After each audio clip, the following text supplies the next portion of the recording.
प्राचीन वरीसी। हो प्रजापते राजन पशून् पश्यत्वयाधरे संज्ञापितान् जीव संघान् निर्घृणेन सहस्रशा। राजन इस प्रकार की आप जो हिंसाएं कर रहे हैं, इससे क्या आप उत्तम लोक प्राप्त करना चाहते हैं? इनसे तो किसी लोक की प्राप्ति नहीं होगी, आपको तो सिर्फ नरक की ही प्राप्ति होगी। नारद जी ने अपने बल से उनको आकाश में दिखाया कि देखिए, आपको मृत्यु के पश्चात आपके लिए लेने के लिए कितने बड़े बड़े जीव जंतु आपको ताड़ना देने के लिए खड़े हुए हैं। प्राचीन घड़ी घबरा गए और पूछा, इससे उपाय क्या है बचने का? तो नारद जी को पुरंजन उपाख्यान समझाया। पुरंजन उपाख्यान की कथा बताते हैं। ये दो मित्र थे, वे दोनों भ्रमण कर रहे थे। भ्रमण करते करते एक बार उस पुरंजन के मन में इच्छा हुई कि अब मैं लोगों में जाऊं और अपने मित्र के साथ, अभिज्ञात नामक मित्र के साथ आए पृथ्वी लोक में। और यहाँ अनेक शरीरों को देखा उसने, परंतु उसको कोई भी पसंद नहीं आया। देखा कि एक बड़ा सुंदर नगर है, उसमें 9 द्वार है। और वहां जाकर के जैसे पास में पहुंचे कि वहां एक सुंदर स्त्री के दर्शन हुए। उनको देखकर के पुरंजन आकर्षित हो गया और उससे निवेदन किया, देवी मैं आपके साथ विवाह करना चाहता हूँ। वो भी तैयार हो गई और दोनों नगर में आगे रहने लगे। और इस प्रकार से उनके बहुत से पुत्र हो गए। बहुत समय व्यतीत हो गया कि उस नगर की रक्षा एक 5 फड़ वाला नाग करता था।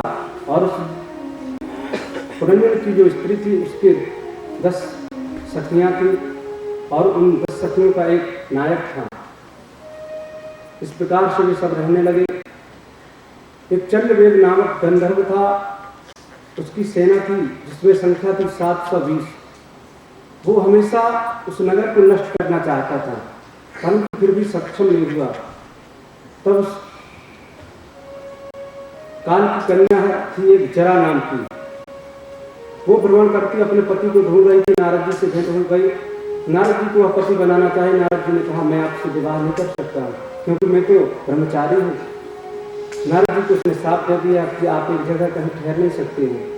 नारद जी ने कुछ भी गलत नहीं समझा और कहा, ठीक है, मैं आपके प्रस्ताव को स्वीकार करता हूँ, मैं आपको पति बता देता हूँ। और नारद जी की कथानुसार वहाँ से चली और वहाँ से आई जरा नाम की वह स्त्री और भय के पास आती है, काल के पास आती है। और उसके पास आकर के उसने निवेदन किया कि मुझे पति की खोज है। तो उन्होंने कहा, मैं तो आपके साथ विवाह नहीं कर सकता, परंतु मेरा एक भाई है नाम है कुद्वार, आप उनके साथ विवाह कर लीजिए। और इस प्रकार से आप उनके साथ विवाह कर लीजिए। ये सभी लोग मिल करके उस पुरंजनपुरी को नष्ट करने लगे। जब वह 5 फड़ वाला सर्प था, रक्षा करते करते करते जब सक्षम न हुआ, वृद्ध हो चुका, पुरंजन ने देखा कि अब मेरा नगर नष्ट हो रहा है, सभी लोग मुझसे दूर हो रहे हैं। तो उसको बड़ी चिंता होने लगी। कोई इसको पूछता नहीं, उसके माँ, उसके पुत्र, उसकी पत्नी बड़ा चिंतित होने लगा। उन्हीं फिर भी वह उनकी चिंता में रहता, किस प्रकार से इनका भरण पोषण हो। सच कहते हैं, सुख के सब साथी, दुख में न कोई। आज पुरंजन बड़ा चिंतित अवस्था में बैठा हुआ है और रो रहा है कि अब मैं क्या करूं। आइए हम लोग भी इन सब बातों का मंथन करें, विचार करें इस भजन के माध्यम से। सुख के सब साथी, दुख में ना कोई। सुख के सब साथी, दुख में ना कोई।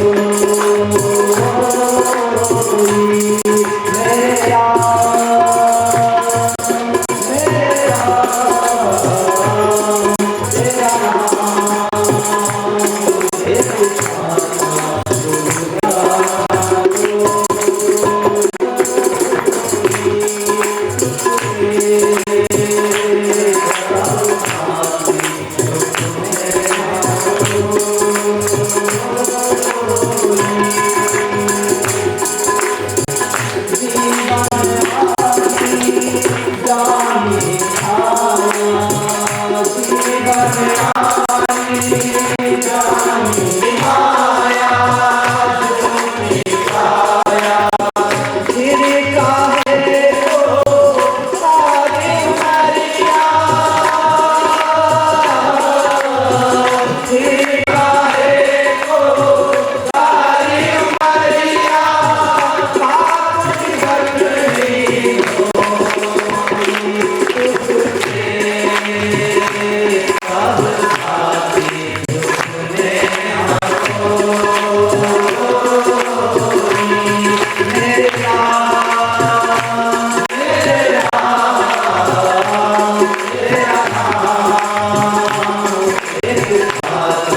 अवस्था में था और स्त्री का अपनी पत्नी का चिंतन करते करते उसकी मृत्यु हो गई।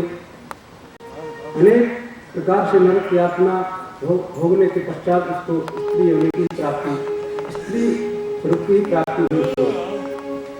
और दर्भ नाम के राजा से उसका जन्म हुआ, नाम पड़ा वैदर्भी। और उस समय उसका विवाह हो गया मलयध्वज नाम के राजा के साथ।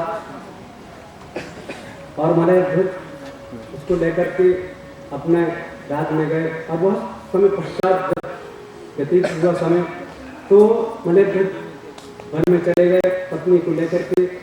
मलयध्वज की मृत्यु हो गई और मृत्यु के पश्चात वह वैदर्भी चिंतित अवस्था में थी, रोने लगी सती होने के लिए। जैसे जब भी कि उस समय बिछड़ा हुआ उनका जो अभिज्ञात नाम का मित्र था आया। कात्वं पश्यासितो वायं शयानो यस्य शोचसि जानासि किं सखायामां हेनाग्रे विजयः। तुम किसकी पत्नी हो? वास्तव में तुम तो मेरे सखा हो, हम दोनों अभिन्न मित्र थे। अरे तुम्हारी नगर में भ्रमण करने की इच्छा हुई थी और तुम मेरा त्याग करके यहाँ आ गए थे। इस प्रकार से जीव परमात्मा से मिला। नारद जी से प्राचीन वही कह रहे हैं कि प्रभु आपकी इन बातों का मुझे कुछ भी समझ में नहीं आएगा, आपने क्या बता दिया। तो नारद जी ने पुरंजन उपाख्यान का स्पष्टीकरण किया, आध्यात्मिक सरल अर्थ बताया। पुरंजन मतलब होता है यह शरीर, और जो पुरंजनी है बुद्धि ही पुरंजनी है। और जो 5 फड़ वाला इसमें सर्प है, ये 5 प्रकार की वायु जो है हमारे अंदर प्राणापान गान ज्ञान समान, यही शरीर की रक्षा करती है। और 9 द्वार है, 9 द्वार पड़े देही, इस शरीर में 9 द्वार होते हैं। और यह जो पुरंजन है जब बुद्धि की सहायता लेता है तो भोग विलास में लिप्त हो जाता है पुरंजन रूपी है जीव। और जो चंड वेग है उसके साथ 120 सेना है, अर्थात जो वर्ष के दिन और रात मिलाकर के 700 होते हैं उसकी सेना है, अर्थात 360 दिन और 360 रात्रि।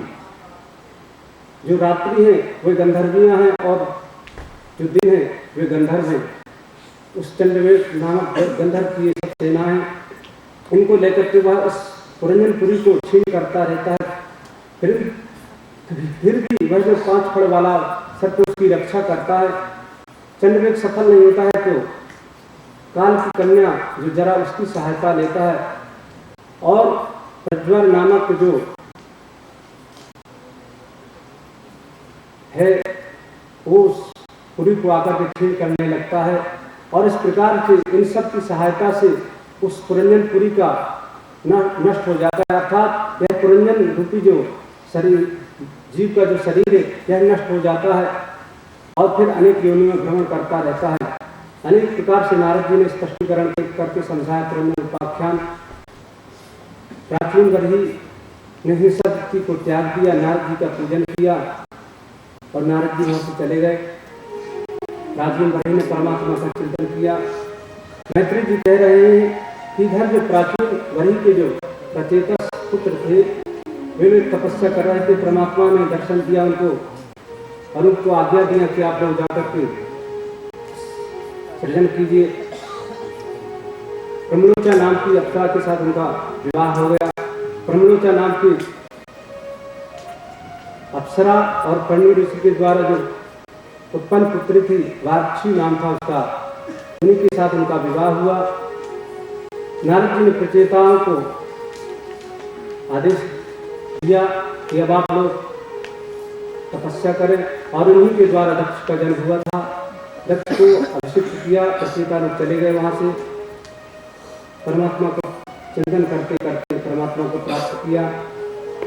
तो सुखदेव जी कहते हैं राजन इस प्रकार से मैत्रेय महामुनि ने विदुर जी को ज्ञान उपदेश किया। विदुर जी मैत्रेय जी को प्रणाम करके वहां से चल देते हैं अपने नगर की ओर। मैत्रेय जी बड़े प्रसन्न हो गए। सुखदेव जी ने कहा इस प्रकार से मैंने तुमको उत्तानपाद के पुत्र के वंश के विषय में वर्णन किया। अब मैं आपको प्रियव्रत के वंश के वर्णन के विषय में श्रवण कराता हूँ। इसके पूर्व कि हम लोग पंचम स्कंद में प्रवेश करें, आइए दोबार भगवान नाम संकीर्तन करते हैं। उसके पश्चात आगे की कथा श्रवण करेंगे। मेरे तो गिरिधर गोपाल, मेरे तो गिरिधर गोपाल, दूसरो न कोई।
इसलिए आज की कथा प्रसंग को यही विराम दिया जाता है। और कल बड़ी सुंदर कथाएं हैं, प्रभु की दिव्य झांकियां निकलेगी, प्रभु का प्राकट्य भी कल ही होगा। इन सब कथा प्रसंगों को हम लोग कल के समय सुनेंगे, परंतु इसके पूर्व आइए हम लोग भगवान नाम संकीर्तन करते हुए आरती करते हैं और इसमें प्रसाद आदि लेकर के स्नान करेंगे। धन्यवाद कृष्णलाल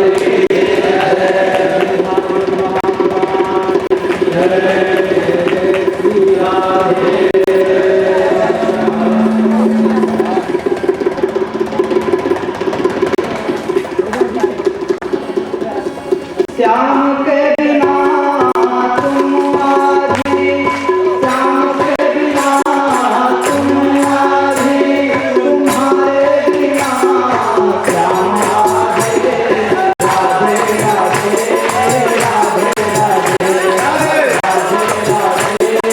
राधे राधे।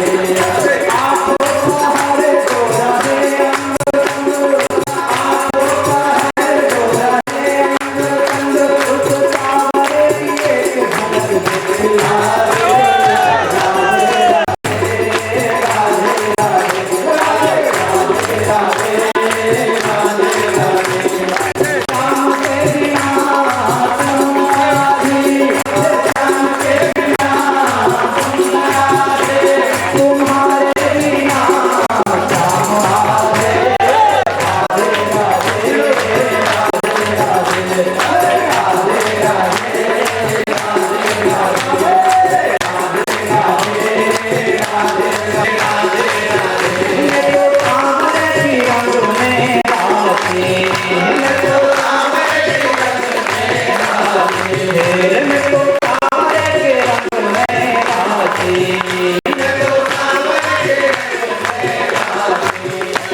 नहीं